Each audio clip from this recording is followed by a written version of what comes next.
My brother announced at my birthday, "Mom and Dad are signing the house to me. You get nothing." Everyone cheered. I smiled and said, "Mom, should I tell them, or will you?" Her fork dropped. My brother screamed, "Tell us what?" The restaurant went silent. 23 people stared at me across tables we'd pushed together for my 30th birthday dinner. My brother Derek stood with his wine glass raised, that smug grin plastered across his face like he'd just won the lottery. Mom's fork clattered against her plate.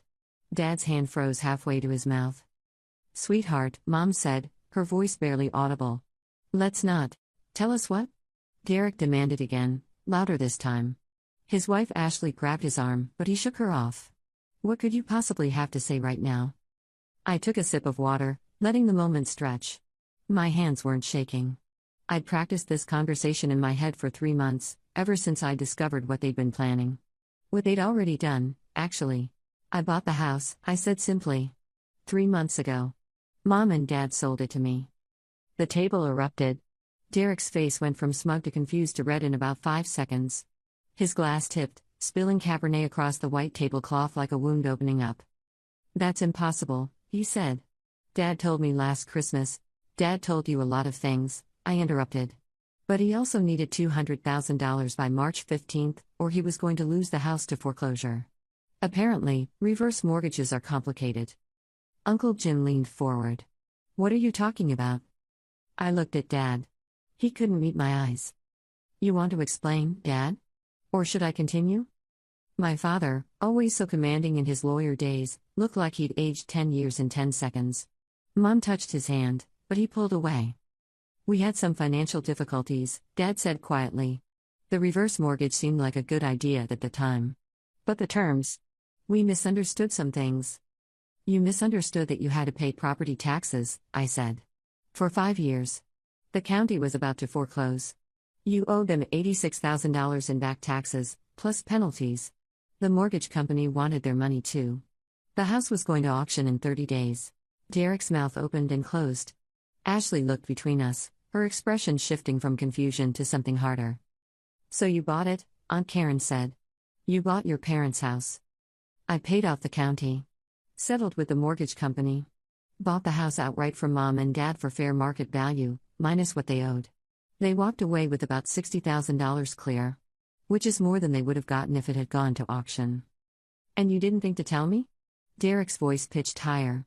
"Your own brother? Tell you what, exactly? That our parents were about to lose everything? That Dad's been lying about his finances for years? That the investment properties he kept bragging about were actually failed flips that lost money?" The extended family shifted uncomfortably. This was supposed to be a celebration. My cousin Rachel picked up her phone. My nephew started crying. "You had no right," Derek said. His face was purple now. "That house belongs to the family. We grew up there. My kids." "Your kids what? Were going to inherit it?"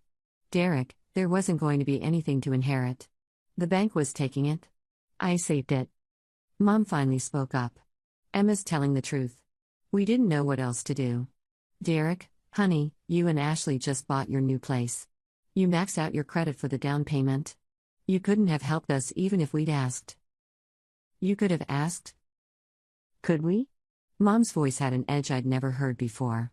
"When was the last time you visited when you didn't need something?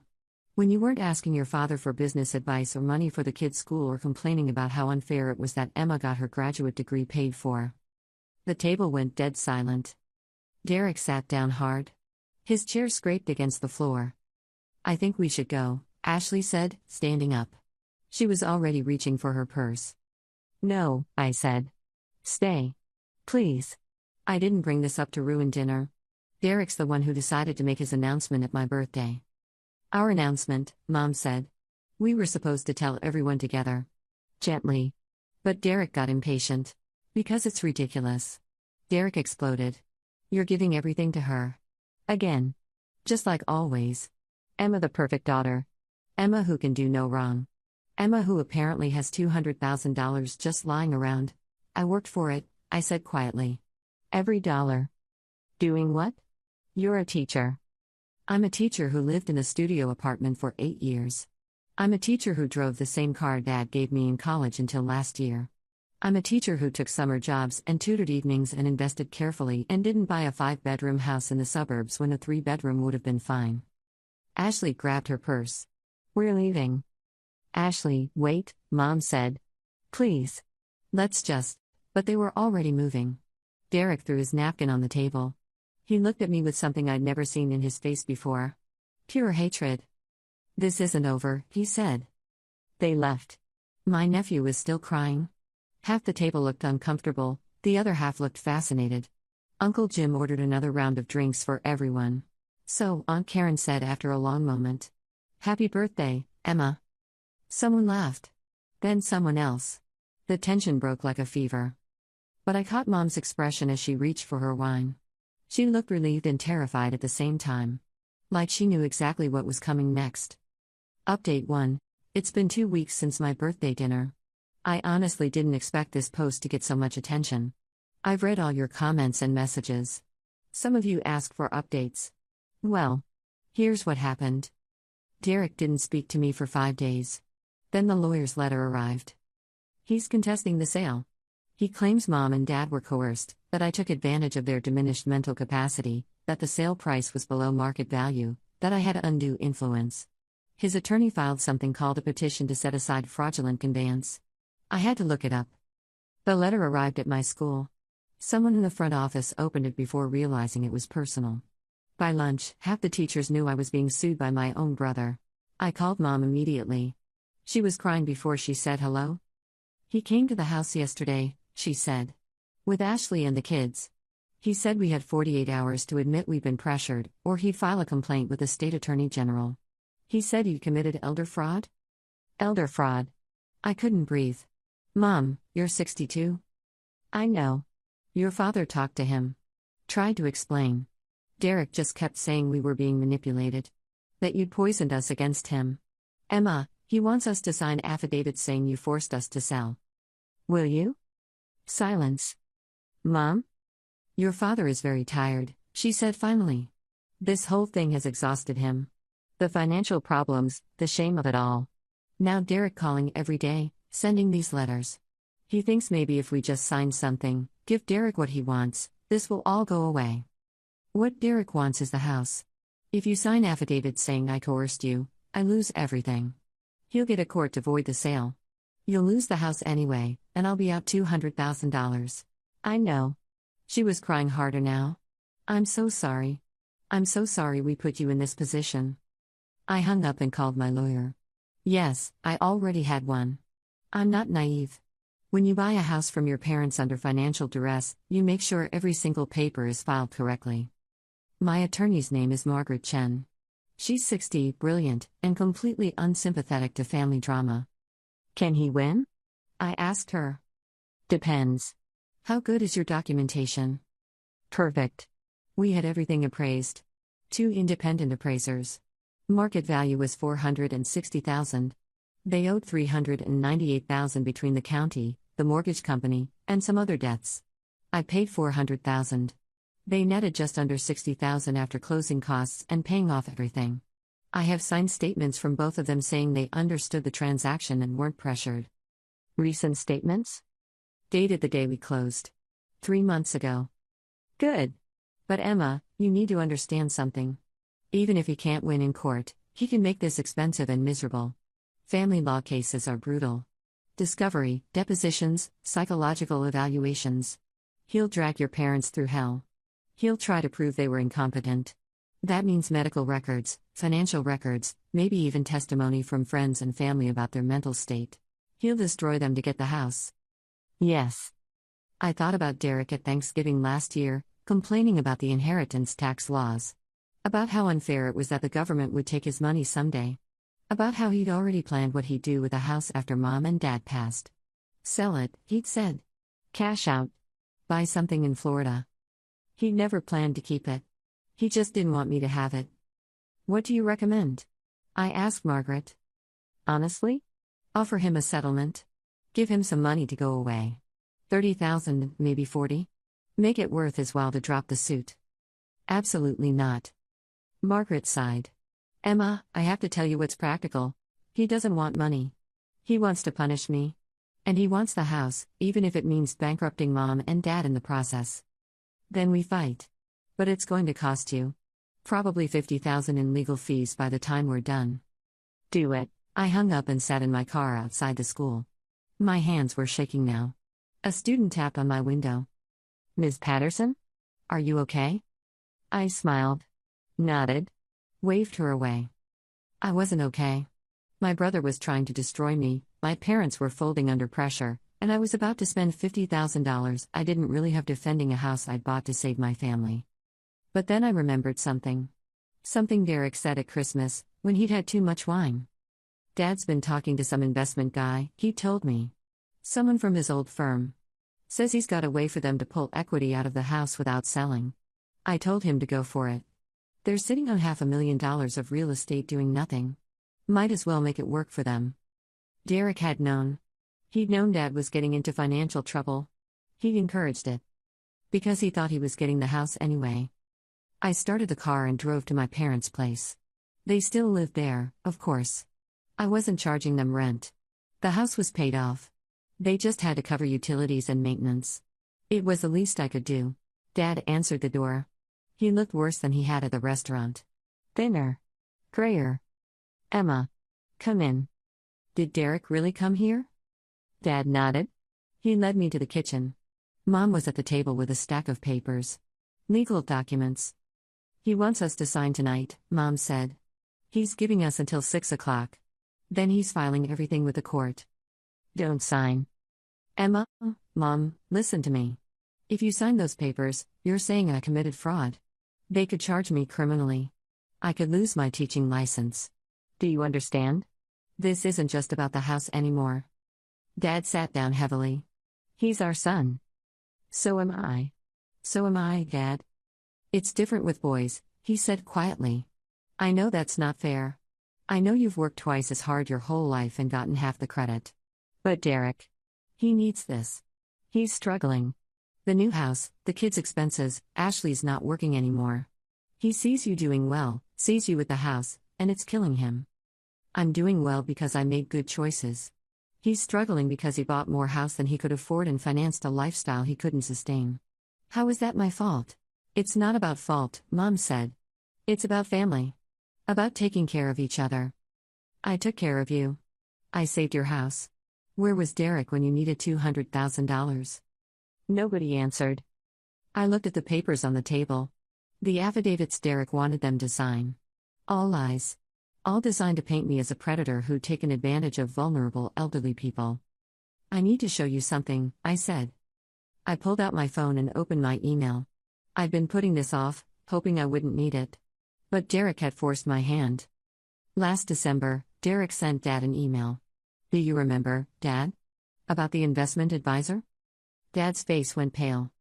Emma, don't. I read it aloud. The whole thing. Derek encouraging Dad to take out the reverse mortgage. Derek saying it was free money.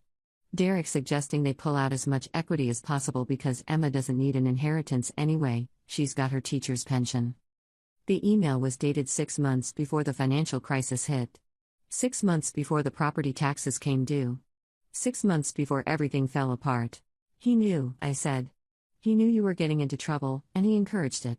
Because he wanted to inherit the house free and clear. He wanted you to strip all the equity out so there'd be nothing left to divide with me. The house would be his, and I'd get debt. Mom put her head in her hands. But it backfired, I continued. Because you got in too deep, and suddenly the house was about to go to foreclosure. And I had to step in. And now Derek doesn't get anything, and he can't stand it. Dad stood up. He walked to the window. His shoulders were shaking. I'm not signing, he said. Jim, I said I'm not signing. Neither are you. Dad turned around. His face was wet. Emma saved us. She didn't have to. She could have let us lose everything. But she didn't. Because she's our daughter and she loves us. And I'll be damned if I'm going to call her a criminal to protect Derek's pride. Mom looked at the papers. At me. At Dad. She picked them up and tore them in half. You should go home, she said to me. Before Derek gets here. When is he coming? 5:30. It was 5:15. I'm staying. Emma, I'm staying. He wants a fight? Fine. But he's going to have it with me present. We waited. Dad made coffee. Mom cleaned up the torn papers. I sat at the kitchen table where I'd done homework as a kid, where we'd had 1,000 family dinners, where Derek and I used to fight over who got the last piece of pie. The doorbell rang at 5:28. Dad opened it. Derek stood there with Ashley and a man in a suit. The attorney, I assumed. "You're here," Derek said, looking at me. "Perfect. You can witness them signing?" "Nobody's signing anything," Dad said. Derek's expression flickered. "What?" "Your sister showed us your email. From last December. We know what you did." The attorney stepped forward. "Mr. Patterson, I advise you not to discuss this matter without your own legal representation present. Get out of my house," Dad said. I'd never heard that tone from him before. Cold. Absolutely final. Derek looked like he'd been slapped. "Dad, you tried to manipulate us. You encouraged us to make bad financial decisions because you thought it would benefit you. You didn't care what happened to us. And now you're threatening your sister with fraud charges because she saved us from your mess." "My mess? I didn't take out the reverse mortgage." "No, but you told me to do it. You convinced me it was smart. And when it all fell apart, where were you? Getting that new house. Spending money you didn't have. Acting like we were your backup plan." Ashley tugged on Derek's arm. "Let's go." "No." Derek's face was red. "This is my inheritance. That house is mine. I'm the son. I'm the one who carries on the family name. Emma's just enough," Mom said. She stepped forward. "Emma is our daughter. She helped us when we needed it. You're going to drop this lawsuit. You're going to apologize. And you're going to start acting like a member of this family instead of a creditor." "Or what?" "Or you'll lose us," Mom said simply. "We'll choose Emma. Every time. Because she chose us when it mattered." Derek stood there, breathing hard. The attorney whispered something to him. He shook his head. "You'll regret this," Derek said. Looking at me. They left. The door closed. The house was silent. Dad sat down at the table and put his head in his hands. Mom stood behind him, her hand on his shoulder. "Thank you," I said quietly. "Don't thank us," Dad said. "We should have dealt with this months ago. We let him think. We let him believe certain things. About the house, about inheritance. We weren't fair to you. You raised us to believe that family takes care of family," I said. "I was just doing what you taught me." Mom smiled sadly. Apparently we taught Derek something different. I left shortly after. Drove home to my studio apartment. The same one I'd lived in for 8 years while saving money. The same one I was still living in, because I'd sunk everything into buying the house. I had $42 in my checking account until payday. I had a lawsuit hanging over my head. I had a family that was fractured, maybe permanently. But I also had my integrity. I had parents who'd finally seen the truth. And I had a house that I'd saved from foreclosure, even if I couldn't afford to live in it yet. I opened my laptop and emailed Margaret Chen. Parents refused to sign. Derek's filing anyway. Do whatever you need to do. Her response came 2 minutes later. Good. I've been researching your brother. He's made some interesting financial decisions lately. Very interesting. Let's talk tomorrow. I closed the laptop and looked around my tiny apartment. My bed folded out from the wall. My kitchen was 3 feet of counter space. I had one closet and a bathroom the size of a phone booth. But it was mine. I'd earned it. Just like I'd earned the house that Derek thought should be his by default. Tomorrow the real fight would begin. But tonight, I let myself feel something I hadn't felt in months. Relief. Update 2. 3 months later. I'm writing this from the house. My parents' house. Which is legally my house, but will always feel like theirs. I moved in 2 weeks ago. A lot has happened since my last update. People have been messaging me asking what happened with the lawsuit, with Derek, with everything. So here's the whole story. After Mom and Dad refused to sign Derek's affidavits, his attorney filed the lawsuit anyway. They claimed undue influence and argued that even without my parents' cooperation, the financial records would show that the sale was fraudulent. Margaret, my attorney, was right. Derek didn't care about winning. He cared about making everything as painful and expensive as possible. Discovery was brutal. They subpoenaed everything. My bank records going back 10 years. My parents' medical records. Emails, text messages, phone records. They deposed my mom for 6 hours. They made Dad sit through 2 separate sessions because he had a panic attack during the first one and they had to stop. They questioned my colleagues at school. They contacted my principal. They called my mortgage broker, my financial advisor, even my old roommate from graduate school. They were building a case that I was somehow a master manipulator who'd been planning this for years. The whole thing cost me $47,000 in legal fees. I had to take out a loan. The irony wasn't lost on me. I'd saved my parents from financial ruin and ended up in debt myself. But Margaret was right about something else too. She'd been researching Derek. Turns out my brother had some secrets of his own. About 6 weeks into the lawsuit, Margaret called me at school. "Can you come to my office after work? I need to show you something." I went. She had a stack of documents spread across her conference table. "Your brother's financial records," she said. "From the discovery process. Emma, did you know he's been bankrupt twice?" "What?" "Once in 2015, once in 2019. Both times he filed Chapter 7. Liquidated everything. Walked away from debts totaling over $300,000. I sat down. He never said anything? There's more. The new house he and Ashley bought? They didn't put down 20% like they told everyone. They put down 3%. FHA loan. The mortgage payment is $6,200 a month. They're maxed out on 7 credit cards. Ashley's been working part-time as a medical transcriber from home. They're drowning." So he needed the house. He needed a house, Margaret confirmed. But here's the interesting part. Last November, Derek took out a life insurance policy on your father. $500,000. Your father doesn't know about it. I felt cold. That's legal? If your father signed the papers, yes. And he did. But he thought he was signing something else. Derek told him it was paperwork for the investment advisor. The one your dad consulted about the reverse mortgage. He tricked Dad into signing his own life insurance policy? Margaret nodded. With Derek as the sole beneficiary. Not your mother. Not you. Just Derek. I couldn't speak. My brother had literally bet on our father dying. There's more, Margaret said. The investment advisor Derek recommended? The one who suggested the reverse mortgage? He gets a commission on every policy he sells, including the reverse mortgage your parents took out. And the life insurance. Derek gets a referral fee. $1,500 per policy. He made money off of Mom and Dad's financial crisis. Yes. I thought about Derek standing in the restaurant, announcing that he was getting the house. The smugness on his face.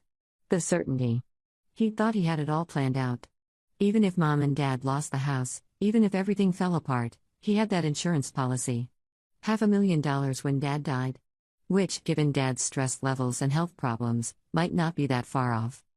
What do we do with this? I asked. We tell the judge, Margaret said. We show that Derek has a pattern of financial irresponsibility and predatory behavior toward your parents. We show that he's been manipulating them for years, not you. And we ask for sanctions against him and his attorney for bringing a frivolous lawsuit. The hearing was 3 weeks later. The courtroom was smaller than I expected. Just the judge, the attorneys, a court reporter. Derek and Ashley sat on one side with their lawyer. I sat on the other side with Margaret and my parents. Yes, my parents came. They testified on my behalf. Mom was shaking the whole time, but she told the judge everything. About the reverse mortgage, the property taxes, the financial crisis. About how I'd offered to help with no strings attached. About how Derek had pressured them to sign false affidavits. Dad testified about the life insurance policy. About how Derek had told him it was something else. About how betrayed he felt discovering his son had taken out a policy betting on his death. Derek's attorney tried to spin it. Claimed the life insurance was responsible estate planning. Claimed Derek was just trying to protect his inheritance. Claimed I had isolated my parents and turned them against their son. The judge didn't buy it. Mr. Patterson, she said, looking at Derek. This court finds your claims to be without merit. The evidence clearly shows that your sister purchased the property in a legitimate transaction to prevent foreclosure. The evidence also shows that you engaged in a pattern of financial manipulation toward your parents, including fraudulent procurement of a life insurance policy and receipt of undisclosed commissions from an investment advisor you recommended. Derek's face went white. Furthermore, the judge continued, this court finds that you filed this lawsuit in bad faith, with the intent to harass your sister and extort money from your parents. I'm dismissing the case with prejudice. You are ordered to pay Ms. Patterson's legal fees in the amount of $47,000. You are also ordered to cancel the life insurance policy immediately and to disgorge any commissions you received related to your parents' financial transactions. The gavel came down. Derek stood up. You can't. Sit down, Mr. Patterson, the judge said. Or I'll hold you in contempt. He sat. Ashley was crying. Their attorney was gathering papers, already planning his exit. One more thing, the judge said. She looked at me. Ms. Patterson, your parents testify that they're currently living in the house rent-free under an informal agreement with you. Is that correct? Yes, Your Honor. I'm ordering that arrangement to be formalized. You will draw up a lease agreement giving your parents lifetime tenancy at a nominal rent, say, $1 per month. That lease will be recorded with the county. Your brother will have no claim to the property, now or in the future. And should anything happen to you, that lease will pass to your heirs. Your parents will never have to worry about losing their home again. I hadn't expected that. I nodded, not trusting my voice. This court is adjourned. We walked out of the courthouse into bright April sunshine. Mom hugged me. Dad shook Margaret's hand, then pulled her into a hug too. She looked startled but pleased. Derek and Ashley left through a different exit. I didn't see them. Didn't want to. What happens now? Mom asked. Now we go home, I said. And we have dinner. As a family. But Derek's attorney called Margaret 3 days later. Derek couldn't pay the $47,000. He was filing for bankruptcy again. Third time. Everything would be discharged, including the judgment against him. So I get nothing? I asked Margaret. You get the house. You get your parents' safety. You get peace of mind. That's worth more than $47,000. She was right, of course. But it still stung. I sold my car. It was 12 years old anyway, barely running. I took the bus to school. I picked up extra tutoring jobs. I taught summer classes. Slowly, painfully, I paid off the legal fees. And then one day in July, Mom called me. Emma? Can you come over? Your father and I want to talk to you about something. I drove over in the used Honda I'd bought for $3,000. Dad answered the door. Come in. We're in the kitchen. They were both sitting at the table. They looked nervous. We've been thinking, Mom said. About everything that happened. About the house. About you still living in that tiny apartment. Emma, this is your house. You should live here. Mom, let me finish. Your father and I talked to a financial advisor. A real one this time, not one of Derek's recommendations. We have money now. The $60,000 you paid us when you bought the house. We've been saving it. We don't need all this space. We found a nice 2-bedroom condo near the community center. We want to buy it. We want you to have the house. I can't. You already own it, Dad said. We're just asking you to actually live in it. Move out of that apartment. Save some money. Start building your life. You've put everything on hold to help us. Please. Let us do this for you. I looked around the kitchen. The same kitchen where Derek and I had fought over pie. Where I'd done homework. Where we'd had 1,000 family dinners. Are you sure? I asked. We're sure, Mom said. We should have done this months ago. You deserve this house, Emma. You saved it. Now live in it. They moved out in August. I helped them pack. We went through boxes of old photos, childhood toys, decades of accumulated stuff. Some went to storage. Some got donated. Some went to the new condo. Derek never called. Never texted. Never reached out at all. I heard through Aunt Karen that he and Ashley were struggling. They'd put their house on the market. Too expensive. They were downsizing. Filing for bankruptcy had destroyed their credit. Ashley's parents were helping with the bills. I felt bad for about 5 minutes. Then I remembered the life insurance policy and the feeling went away. I moved into the house 3 weeks ago. It's strange being here alone. The place is too big for one person. I'm turning Derek's old room into a library. My old room is staying as is, maybe someday for kids of my own, if that happens.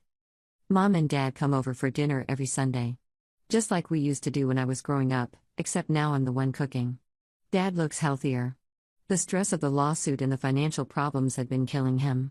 Now he walks every morning and volunteers at the library. Mom started painting again. She'd given it up years ago. She says she finally has time for the things she loves. Last week, Aunt Karen called. Derek wants to know if there's any chance of reconciliation. Ashley thinks you should all sit down and talk. What do you think I should do? I asked. I think you should do whatever gives you peace, Aunt Karen said. But Emma? You don't owe him anything. You never did. I thought about it for 3 days. Then I called Ashley. I don't think we're ready for that yet, I told her. Maybe someday. But right now, I need space. Derek hurt me. He hurt our parents. He has to live with the consequences of that. He's your brother, Ashley said. Family is supposed to forgive. Family is also supposed to protect each other, I said. Not exploit each other. Not bet on each other dying. When Derek's ready to understand why what he did was wrong, really understand it, not just apologize to make things easier, then we can talk. But that's going to take time. Maybe years. Maybe forever. That's not very Christian of you, Ashley said. I almost laughed. Ashley, Derek took out a life insurance policy on our father and didn't tell him. He encouraged Dad to make financial decisions that almost destroyed them. He tried to sue me for fraud when I saved their house. If you think I'm the one with a moral problem here, we have very different definitions of Christianity. She hung up on me. I haven't heard from them since. Mom says Derek's working at a warehouse now. Something to pay the bills while his business recovers. Ashley's working full-time again. The kids are in public school instead of private. They sold the big house and moved into a rental. Part of me feels guilty. Like somehow I caused all of this. But Margaret said something to me during the lawsuit that stuck with me. You didn't cause your brother's problems, she said. You just refused to be his solution. There's a difference. She's right. Derek's financial problems existed long before I bought the house.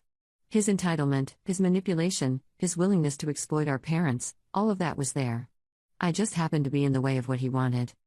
I'm sitting in the living room right now, writing this update. It's Sunday evening. Mom and Dad left an hour ago after dinner. The house smells like pot roast and apple pie. Dad brought vanilla ice cream for dessert, just like he used to when we were kids. Outside, the neighbors are walking their dog. Mrs. Henderson from next door waved at me this morning. She said she's glad I'm living here now. She said the house seems happy again. The first month living here was harder than I expected. Not financially, though that was tight too, but emotionally. Every room held memories. The good ones were easy. Finding my old height marks on the doorframe in the hallway. Discovering Mom's recipe cards tucked into a kitchen drawer.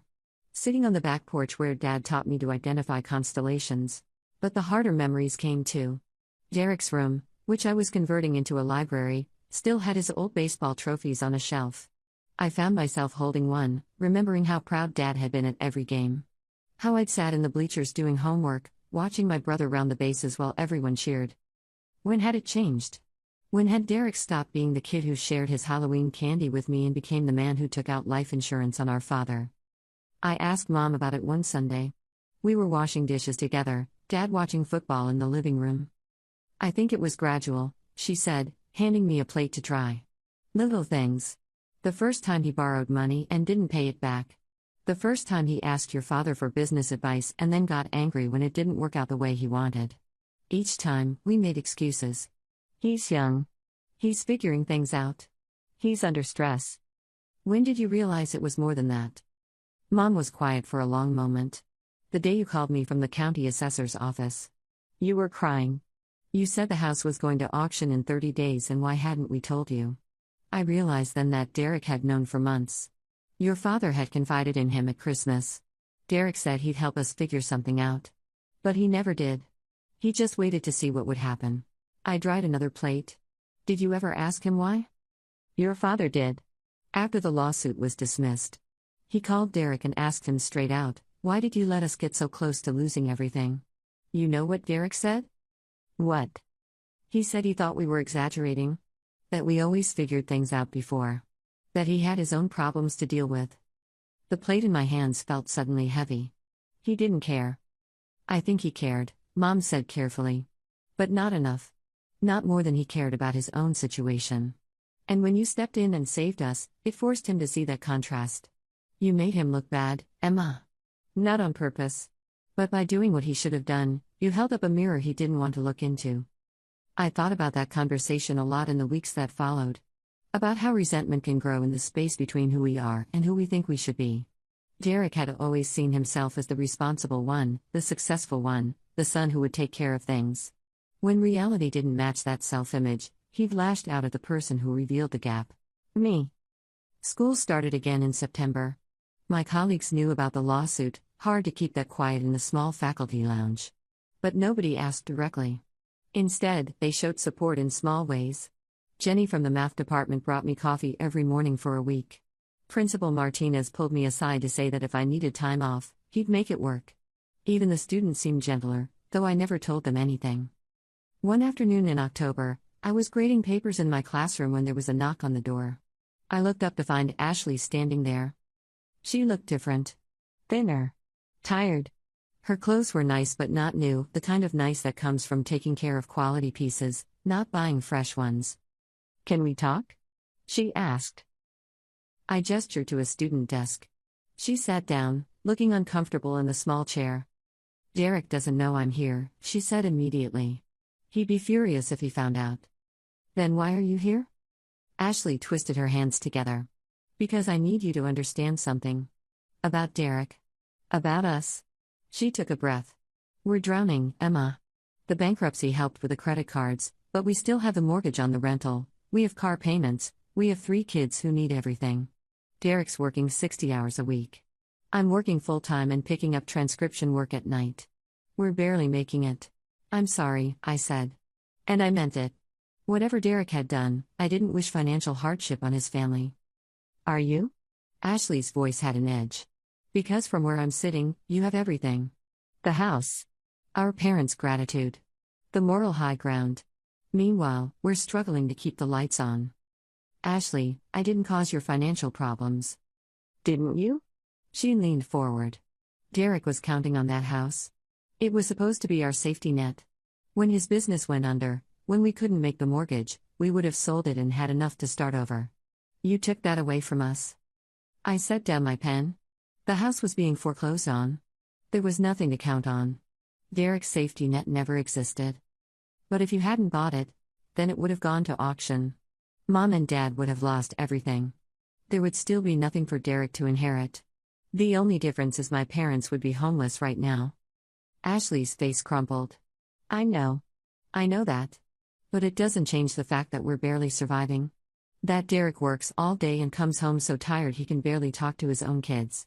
That I'm watching my marriage fall apart because money touches everything and we never have enough. What do you want from me?" "I don't know." She wiped her eyes. "Maybe I just needed to say this to someone who would understand. Derek won't talk about it. He just works harder, gets angrier. He won't even drive past your parents' neighborhood anymore. Won't mention your name. It's like you died, except worse because you're still out there living your life." "I'm living in a house I mortgaged myself into debt to buy," I said quietly. "I'm driving a 15-year-old car. I haven't taken a vacation in 3 years. I'm not living some glamorous life, Ashley. I made sacrifices too. But you chose those sacrifices. We didn't choose this. Derek chose it. Every time he overspent, every time he encouraged Dad to make bad financial decisions, every time he counted on an inheritance instead of building his own security. Those were choices." Ashley stood up. "I knew this was a mistake. I thought maybe you'd understand. That we could find some way forward. But you're just as stubborn as he is." "Ashley, wait." I stood too. "I do understand. I understand what financial stress does to a family. I watched it almost destroy my parents. But you're asking me to fix problems I didn't create. Derek needs to take responsibility for his own choices. Until he does that, nothing will change. He'll never admit he was wrong. You know that, right? His pride won't let him. Then he'll stay stuck exactly where he is." She left without another word. I watched her walk across the parking lot to an old minivan with a dent in the side panel. She sat in the driver's seat for a long time before starting the engine. I didn't tell my parents about Ashley's visit. Didn't tell Margaret or my friends. It felt like something private, something that belonged only to the complicated space between sisters-in-law who used to be family. But I thought about it. About how Derek's choices had ripple effects that touched everyone around him. His kids, who didn't understand why they had to change schools. His wife, who was working herself to exhaustion. Even his parents, who carried the guilt of not being able to help him without enabling him. November came. Thanksgiving loomed. Mom called to ask what I wanted for dinner. The usual, I said. Turkey, stuffing, your cranberry sauce. Just the three of us again? Unless you want to invite Derek. Silence on the line. I don't think he'd come, Mom said finally. I sent him a card for his birthday. He didn't respond. I'm sorry, Mom. Me too. I keep thinking about Thanksgivings when you two were little. Derek would always try to steal extra pie. You tell on him. We'd all laugh. Her voice caught. I don't know how to fix this, Emma. You can't fix it. Derek has to want to change. You can't want it for him. Thanksgiving came and went. Just the three of us in the big house. Too much food, too many empty chairs. Dad got quiet after dinner. Mom pretended everything was fine. I did the dishes and tried not to think about previous years, when the table was full and the house was loud with conversation and laughter. December brought the first snow. I stood in the backyard, watching fat flakes drift down, and remembered building snowmen with Derek. He'd always insist his was bigger. I'd always let him win. Maybe that was part of the problem. We'd all let Derek win for so long that he'd forgotten how to lose gracefully. The week before Christmas, I got a text from an unknown number. This is Derek. Don't delete this. I just want to talk. I stared at the message for 10 minutes. Then I called Margaret. Should I respond? I asked. That depends. What do you want? I want my brother back. The one who shared his Halloween candy. Not the one who sued me. Those might be the same person, Emma. People are complicated. He can be both. I typed out a response. I'm willing to talk. But only if you're ready to be honest about what happened. No more blame. No more excuses. If you want to rebuild this, we start with the truth. He didn't respond for 3 days. Then, coffee? Saturday at 10? We met at a place halfway between our houses. Neutral territory. He was already there when I arrived, sitting in a corner booth, looking older than I remembered. Grayer. More worn. Thanks for coming, he said. I sat down. Ordered tea. Waited. Ashley told me she came to see you, he said. I was angry at first. But then I realized she was right to go. Someone had to break the silence. Why didn't you? Derek stirred his coffee. Pride, mostly. Shame. Take your pick. It's easier to be angry than to admit you were wrong. Easier to blame you than to look at my own choices. Are you looking at them now? He met my eyes. I'm trying to. It's hard. Everything I thought I knew about my life, about who I was, about what I deserved, it all fell apart. The business failed. The house we couldn't afford. The lawsuit that made me look like a monster. I kept waiting for things to go back to normal, to the way they were supposed to be. But they never did. Because normal was built on sand, I said gently. On expectations and entitlement instead of reality. I know. He rubbed his face. I know that now. Emma, I need you to understand something. When Dad told me at Christmas that they were in financial trouble, I didn't ignore it because I didn't care. I ignored it because I couldn't face it. I was already drowning. My business was failing. Ashley and I were fighting about money constantly. The idea of helping them, of admitting I couldn't, it was too much. So you did nothing? So I did nothing, he agreed. And then you did everything. And it made me feel like even more of a failure. Which made me angrier. Which made me lash out. The lawsuit was never really about the house, Emma. It was about trying to prove I wasn't the person I was afraid I'd become. I don't know if houses can be happy. But I know I'm happy here. Despite everything. Despite the lawsuit and the money and the destroyed relationship with my brother. I saved this house. Not just from foreclosure. From being sold to strangers. From being divided up in a bitter inheritance fight. From being Derek's backup plan when his finances collapsed again. This house is where I learned what family means.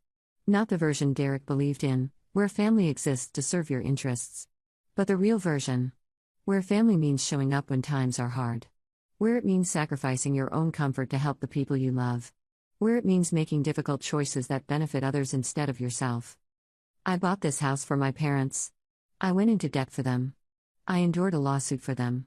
I cut off my brother to protect them. And you know what? I'd do it all again. Because that's what love actually means. Not words. Not promises. not claims of loyalty made at holiday dinners. Actions. Sacrifice. Showing up when everything is falling apart and doing the hard thing anyway. Derek thought he deserved this house because he was the son. Because his name would carry on the family legacy. Because he'd expected it his whole life. But I deserved it because I saved it. Because I sacrificed for it. Because I loved our parents more than I loved money or comfort or the easy path. That's the lesson here, I think. The thing I wish Derek understood. Family isn't about what you inherit. It's about what you're willing to give. And sometimes, the greatest inheritance isn't property or money or possessions. It's integrity. It's knowing you did the right thing when everything in you wanted to do the easier thing. It's being able to look at yourself in the mirror and know you showed up for the people you love, even when they couldn't show up for you. I look around this house, my house, and I see every sacrifice it represents. Every evening I worked late tutoring. Every summer I taught extra classes. Every dollar I saved while my friends went on vacations and bought new cars and lived in nice apartments. Every choice I made that Derek would have called foolish or unnecessary or unfair. But those choices made me who I am. Someone my parents can count on. Someone who values people over possessions. Someone who understands that real wealth isn't measured in inheritance or property values or life insurance policies. It's measured in the relationships you nurture. The people you protect. The sacrifices you make not because you have to, but because love demands it. Derek lost this house. But more than that, he lost the chance to be the kind of person who would have deserved it. And that's something no lawsuit or bankruptcy or reconciliation can ever give back to him. That's something he has to figure out on his own. If he ever does, maybe we can be family again. The real kind. The kind that shows up for each other instead of betting against each other. Until then, I'll be here. In the house I saved. Living the life I earned. And maybe, just maybe, that's enough. A final thought. In the darkest moments of family conflict, when those closest to us seem most determined to hurt us, it's easy to become bitter. To close our hearts and build walls that keep everyone out. But Emma's story reminds us that protecting ourselves doesn't require becoming hard. Sometimes the greatest act of love is setting boundaries, not to punish, but to preserve our own integrity while leaving the door open for genuine change. Real family isn't defined by blood or expectation, but by the willingness to show up with open hands and honest hearts, even when it costs us everything. And in that willingness to sacrifice for others while refusing to sacrifice ourselves, we discover what it truly means to be whole.